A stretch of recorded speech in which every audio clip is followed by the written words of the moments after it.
Vital signs are a person's temperature, pulse, respiratory rate, and blood pressure. As you'll see as you watch the skills demonstrated in this module, these measurements are indicators of body function and reflect the status of a person's health. So a change in vital signs may indicate a change in health.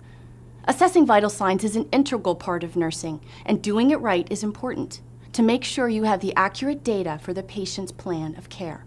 Let's start with temperature. The most common way to take a temperature is orally, but you should avoid the oral site if the patient has had mouth surgery or a disease of the oral cavity. You'll often take the patient's pulse next. The most common pulse site for children and adults is here, the radial pulse at the wrist. Pulse rates are measured in BPMs, beats per minute. While counting the pulse rate, note the rhythm and quality of the pulse as well. Respiratory rate is determined by counting the patient's breaths per minute. It's always best to do this right after taking the patient's pulse. That way you can transition into counting breaths so that the patient is unaware and won't change their breathing pattern. While checking the respiratory rate, note the rhythm and the depth of the patient's breathing as well. Finally, you'll take the patient's blood pressure. BP is measured in millimeters of mercury and is recorded as a fraction. Systolic pressure over diastolic pressure. It is typically measured at the brachial artery site using a stethoscope and a sphygmomanometer. As the nurse, it's your responsibility to ensure accurate vital sign measurements and to report any abnormal findings. Assessing vital signs the right way, every time, is crucial for good nursing care in any setting.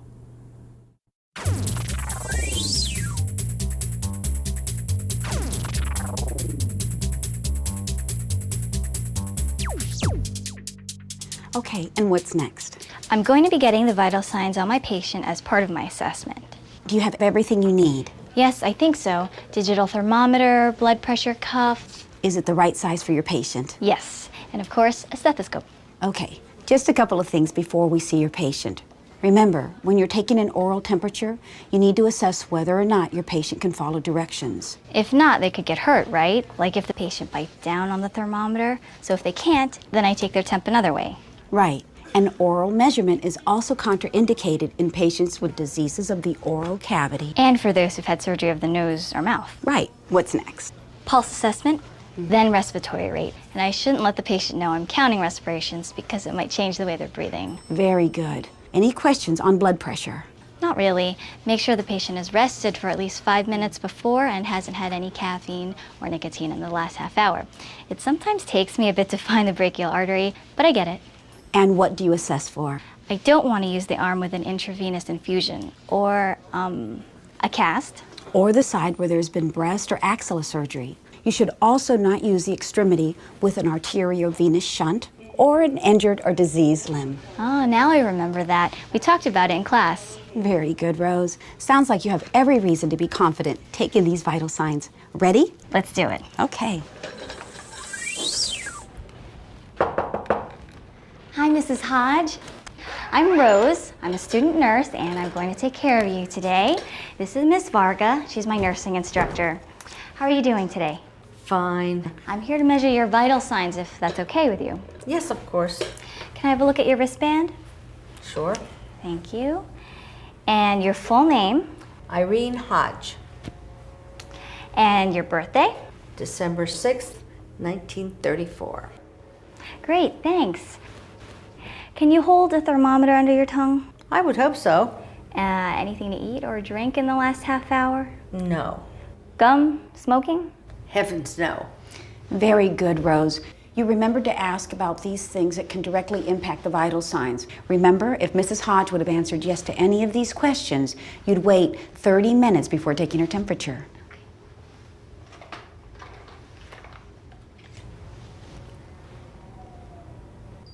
Looks like the thermometer's ready to go. Remember the cover. Make sure you hear it click into place. Thanks. There. Open up, please, and I'll just place this right under your tongue. And if you could close your lips around the probe, great. And remember to keep holding the thermometer. So why is it important to have the probe rest in the posterior sublingual pocket? Because it's in contact with blood vessels that are close to the surface, and we get a more accurate reading of Mrs. Hodge's temperature. Very good. And there we are. I'll take that out. How is it? Great, 98.7. Wow. Glad it's not high. Don't worry, if it was abnormal, Rose would know what to do. Report it to the primary care provider immediately. Now Rose is going to take your pulse. Is this where you touch my neck like on TV? No, I'll be taking your radial pulse, and that's on your wrist. I'll count for 30 seconds and multiply by 2, right? Very good. And remember, when taking a pulse, your fingers should be flat against the patient's skin. And if the pulse is unusual in any way, palpate and count the pulse for 1 minute.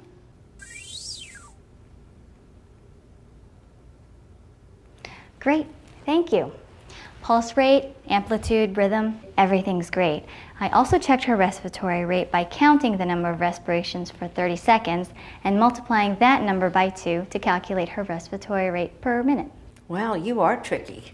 Well, it's not to be tricky. We try to avoid letting patients know that we're counting respirations because they might unconsciously change the way they're breathing. Impressive. Rose, did you assess the patient for respiratory distress, retractions, nasal flaring, grunting? Yes, regular rhythm and depth.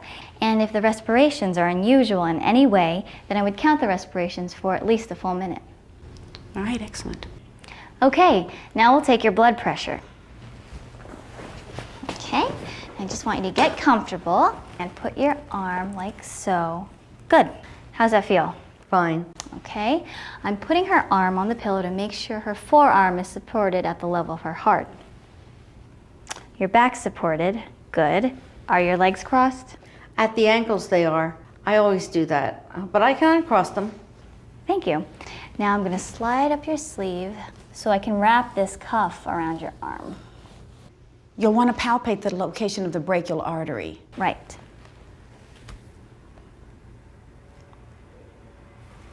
Okay. I'll put the center of the cuff about midway on the arm, so the lower edge is about 1 to 2 inches above the inner aspect of the elbow. And I'll line up the artery marking on the cuff with the brachial artery. Right.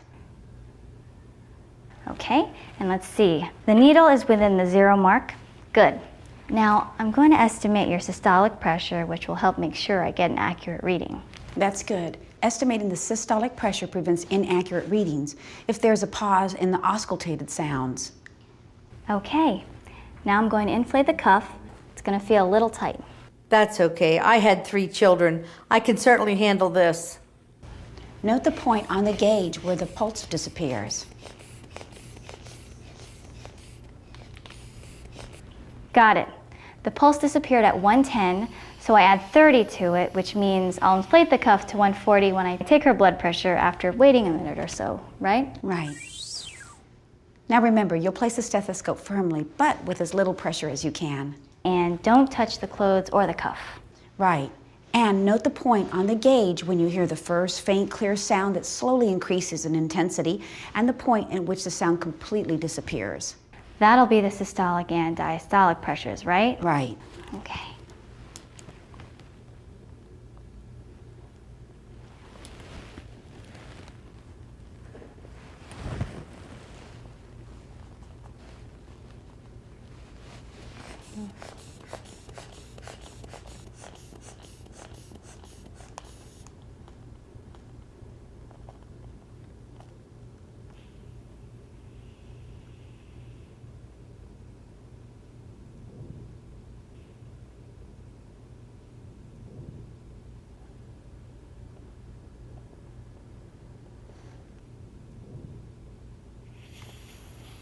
Okay.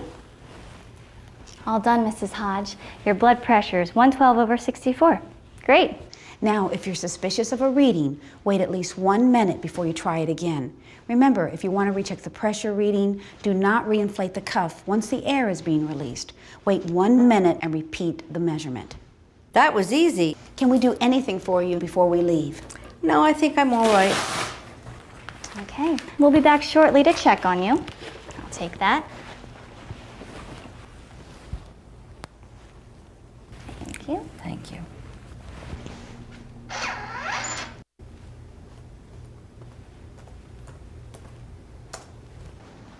Here we are. And then you've got the, okay. Thank you.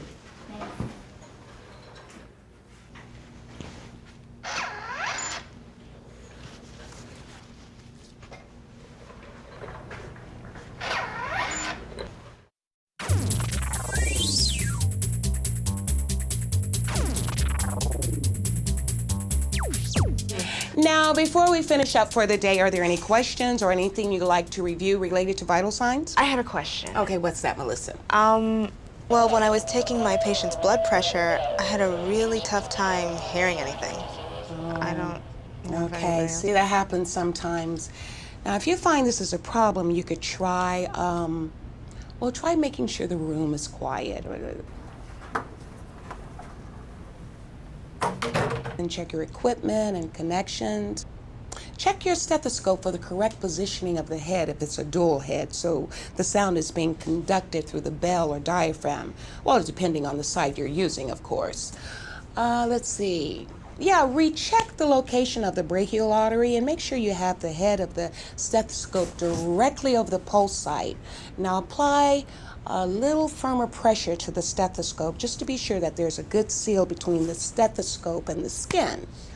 And let's see, now if you're still having trouble, you might want to try another limb if that's possible. You should practice blood pressure measurement often in a quiet room to become more comfortable with it. I'll keep practicing. Good. Now, sometimes there are other situations you'll have to make special accommodations for. You see, earlier Mark worked with a patient who had a right modified radical mastectomy and had a PICC line in her antecubital fossa. Mark, tell me something. How can you go about measuring her blood pressure? Well, you can't take her BP on her right arm because of the mastectomy. That's right, because see, there's an increased risk of lymphedema. And you shouldn't use her left arm because the PICC line is inserted there. Pressure from the cuff could damage the catheter or injure the surrounding tissue. And so what would be the best site? I guess the best blood pressure site would be her thigh. Good. And Melissa, what's the procedure for taking a blood pressure on the thigh? Place the stethoscope behind the patient's knee using the popliteal pulse. Right, and just keep in mind that systolic readings in lower extremities are about 10 to 40 millimeters higher than the brachial sites, but diastolic pressure is about the same at either. How about the situation while you're trying to measure the respiratory rate for a patient and you're not able to see their chest rise and fall? Put the stethoscope on the apical site and watch the chest rise and fall at the sternal notch, or you can just focus on the rise and fall of your hand on the stethoscope.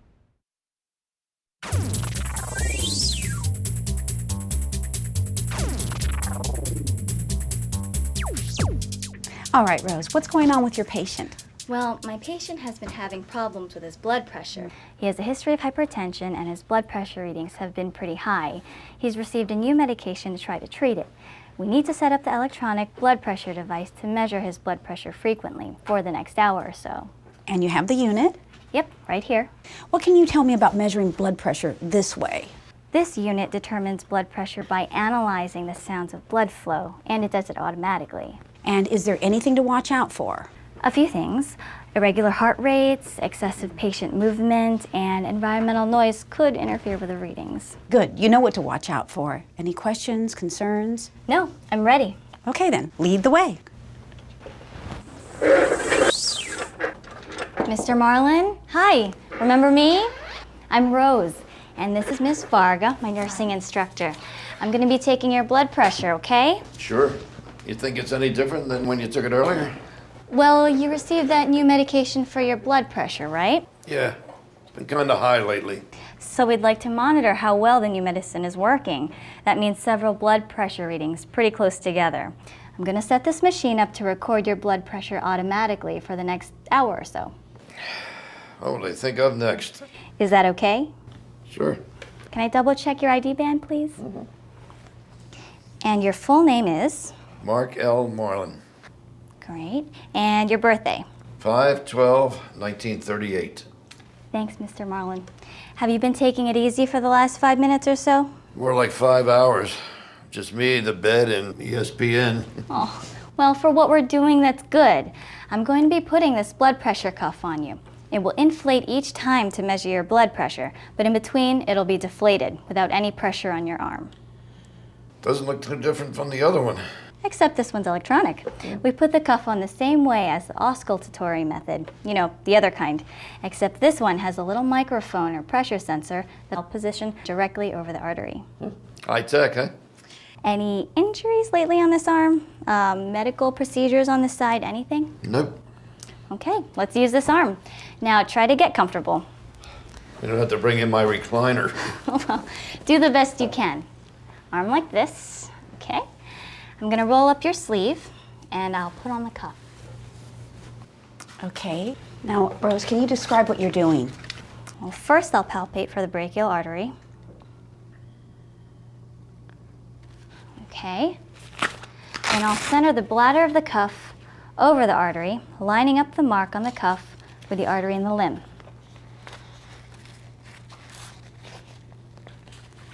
Okay.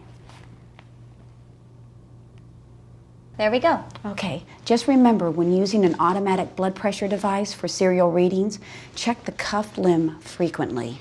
That's to make sure the cuff deflates between readings, right? Yes, incomplete deflation of the cuff between measurements can lead to inadequate arterial perfusion and venous drainage, compromising circulation into the limb.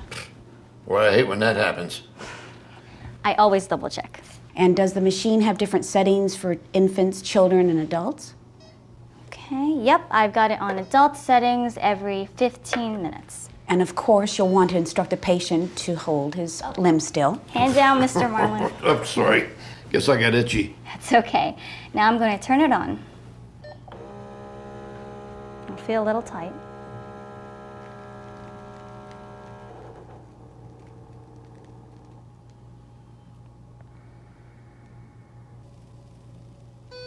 Okay, there we go. And the blood pressure reading should appear, there it is. How's it look? Okay, 146/86. That's improved, right? Yes. It has completely deflated, correct? Yep, it's completely flat in his arm. Let's document.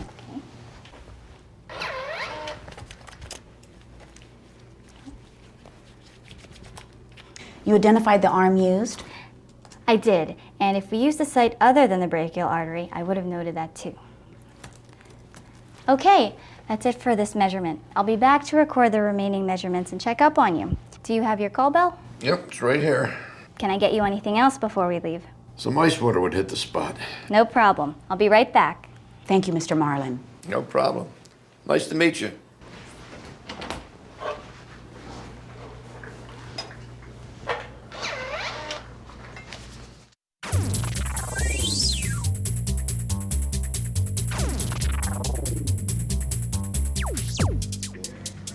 All right, I wanted to show the two of you a little something out of the ordinary. How to assess systolic blood pressure by using a Doppler ultrasound. It's not something that you would have to do very often, so I've asked a patient to allow us to practice with it. Good. I could use some practice. Yeah, I'm not that familiar with it either.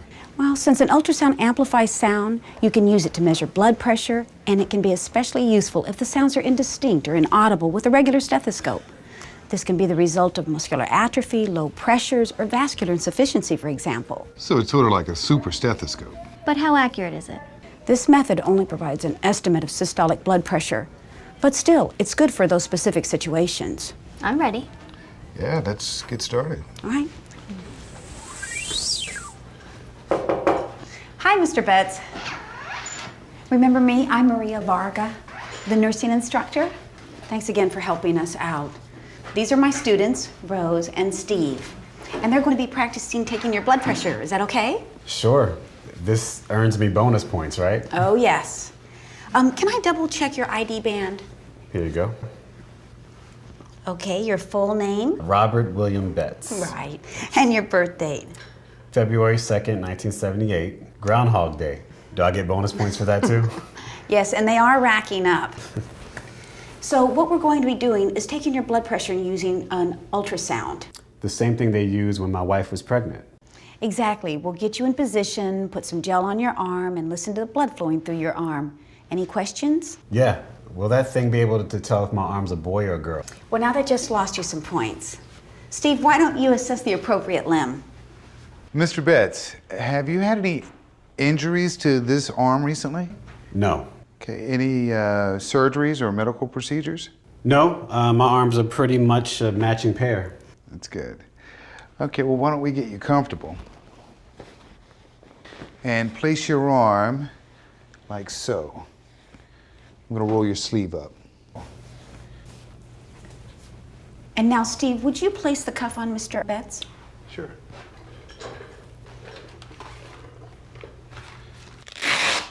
And where does the artery marker on the cuff go? Right in line with the artery in Mr. Betts' arm. And I'm going to wrap the cuff so that it's nice and snug.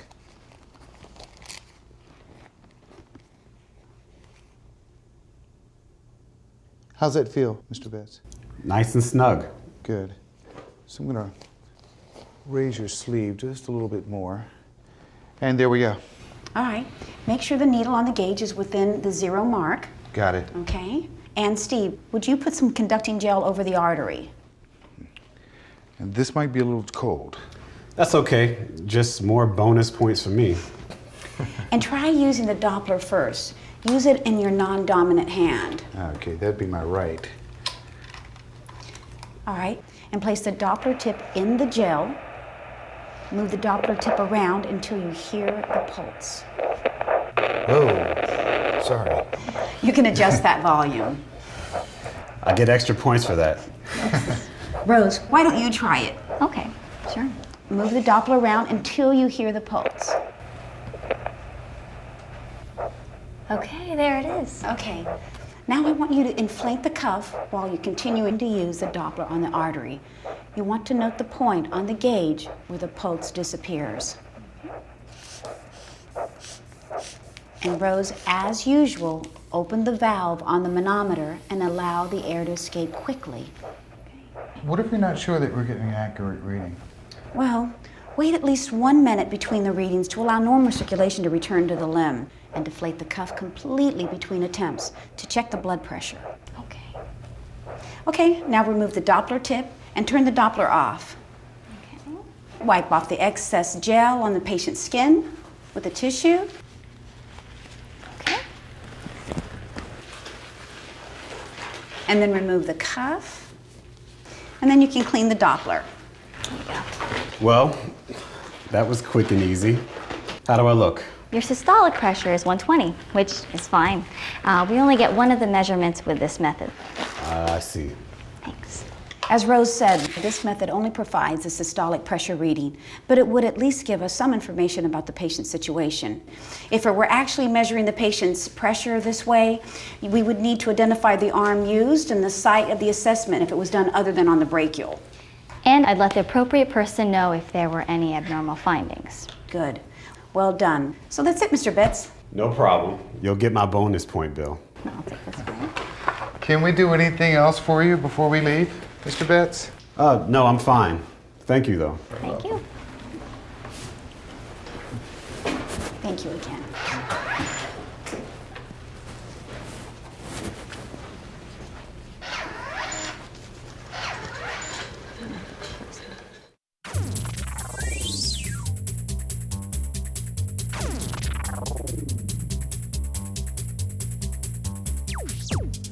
So what are we doing for your patient, Rose? My patient was admitted last night after falling at home. She'd been having a problem with dizziness and lightheadedness. I need to assess her for orthostatic hypotension. Which is? Orthostatic or postural hypotension is a low blood pressure condition. It's defined as a drop of at least, is it 20 millimeters mercury systolic or 10 millimeters mercury diastolic in blood pressure within 3 minutes of quiet standing up after having been lying down. Right. And while you're measuring the patient's blood pressure, what do you assess for? Throughout the procedure, I look for signs and symptoms of hypotension, such as dizziness and lightheadedness. And don't forget pallor and diaphoresis. If the patient would be attached to a cardiac monitor, you would assess for arrhythmias. What do you do if symptoms appear during the procedure? Immediately have her lie down. Return the patient to a supine position. Right. And do not have the patient stand if symptoms of hypotension occur when the patient is sitting. Because they could faint and fall and get hurt. Yes. You have the cuff and the stethoscope. Right here. All right. Is the cuff the correct size? Yes, I already assessed the fit. This one's correct. Any questions about taking BP or measuring pulse rate? No, I feel confident about that. Okay, sounds like you're ready. Mrs. Paolini? Hi, remember me? I'm Rose. This is Miss Varga, my nursing instructor. Nice to meet you. I'm gonna take your blood pressure, okay? As long as I don't have to do much. Well, we want to see if changes in your blood pressure are part of the problem with your dizziness. So, we're going to take measurements in a couple different positions, but it won't be too much activity, okay? Well, I guess so. I do want to find out what the problem is. Can I double check your ID band, please?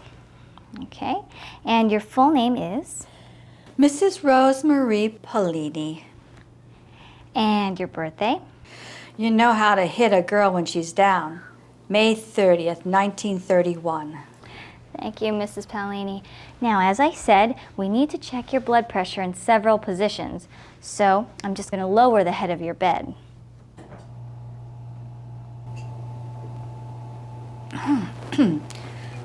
Will I have to lay here like this for long? 3 or 4 minutes. Are you okay? Yes, I'm okay. Have you had any caffeine in the last 30 minutes? No. And you haven't been physically active in the last 5 minutes or so? Well, my head spins from time to time. Does that count? No, but let me know if that happens while we're taking the measurements. Okay, so you have to lie here for a few minutes, then we'll measure. I'll put the cuff on the other arm since I see this IV is on your left.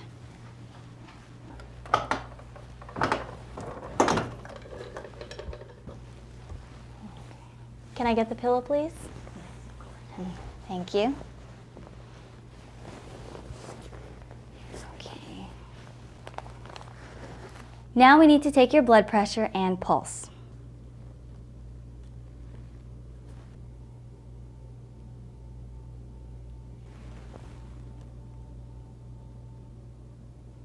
Okay. You can take that, please. Thank you.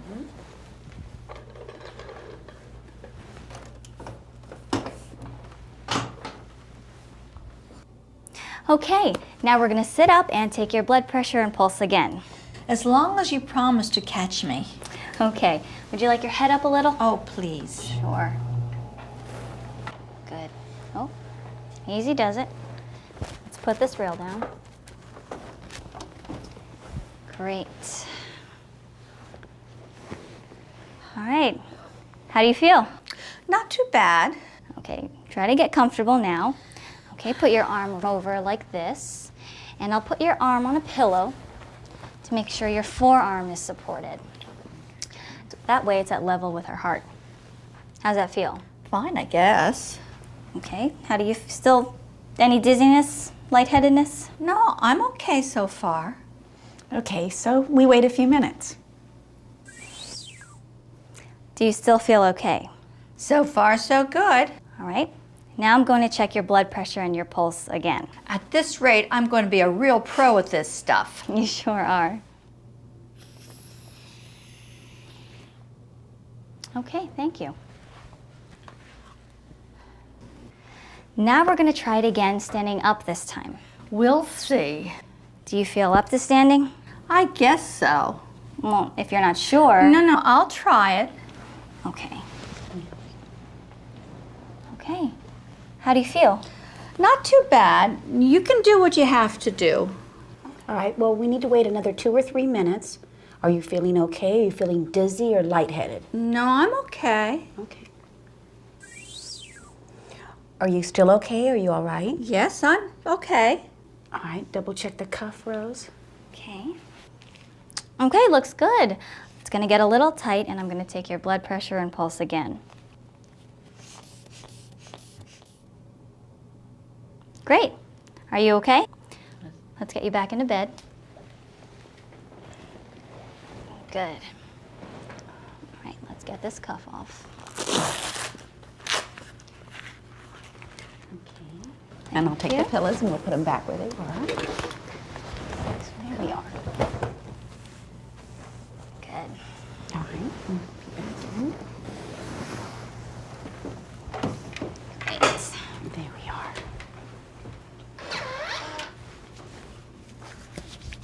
So you've got the blood pressure measurements and pulse rates from 3 different positions. we're going to record the measurements for each position, noting the position with the readings. And if you have an increase of 40 beats in the pulse rate or a decrease in the blood pressure of 30 millimeters of mercury, what's that tell you? Well, that would be a cause for concern, but fortunately, not the case for Mrs. Paolini. There was very little change in the measurements from lying, sitting, and standing. Well, that's good, right? Yes, that's a good thing. Now, if you're suspicious of a reading, wait at least a minute before you try it again. Remember, if you want to recheck the pressure reading, do not reinflate the cuff once the air is being released. Wait 1 minute and repeat the measurement. Okay, all done, Mrs. Paolini. That wasn't so bad, I guess. I'm just going to make a few more notes here in your record. So what happens now? Well, I'll show these results to your primary care provider, and he'll talk to you